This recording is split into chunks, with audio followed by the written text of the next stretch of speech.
I call on the representative of Indonesia.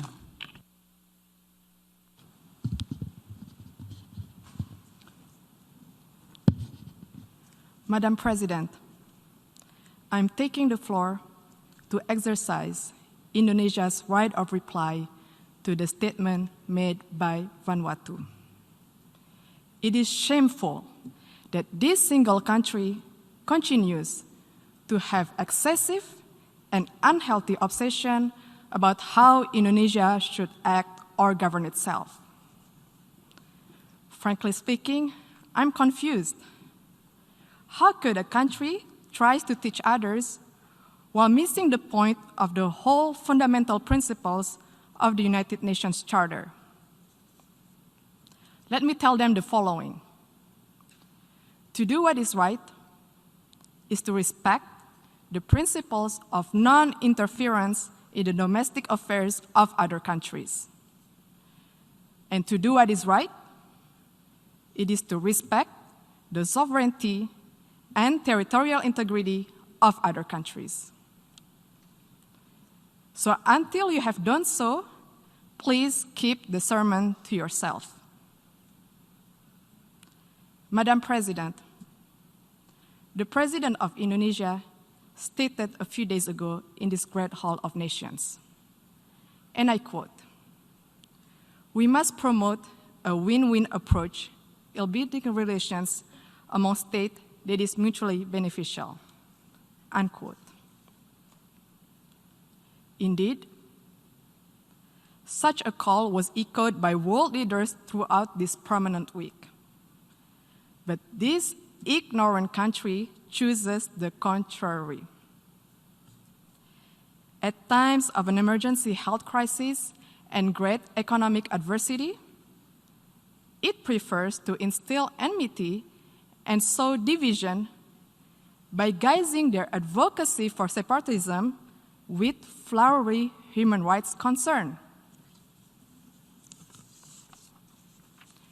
Indonesia, comprising of more than hundreds of ethnic groups, a diverse and multicultural nation with thousands of tribes and hundreds of local languages, spreading across more than 17,400 islands, is committed to human rights.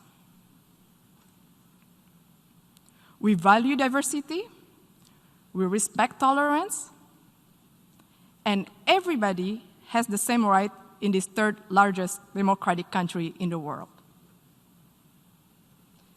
We have also promoted and protected human rights where each individual has the same rights under the law. Furthermore, we have ratified the International Convention on the Elimination of All Forms of Racial Discrimination, while interestingly, Vanuatu has not even signed it. And how could one talk about promoting the right of indigenous people when it does not even sign the International Covenant on Economic, Social, and Cultural Rights, the core human rights instrument? This actually raises the question, do they really care about indigenous concern? More importantly, Vanuatu has not signed and ratified the Convention Against Torture and Other Cruel, Inhuman, or Degrading Treatment or Punishment. We call on the government of Vanuatu to please fulfill your human rights responsibility to your people and to the world. Madam President, the accusation of human rights is typical, a tall tale that they sell and stage over the years in the hall. Let me tell them, you are no representation of the people of Papua, and stop fantasizing of being one. Papuans are Indonesians. All of us play an important role in the development of Indonesia, including on the island of Papua. Madam President, the principles of the UN Charter, which Vanuatu clearly does not seem to understand, stipulates the respect for sovereignty and territorial integrity. Indonesia will defend itself against any continuing advocacy of separatism conveyed under the guise of artificial human rights concern.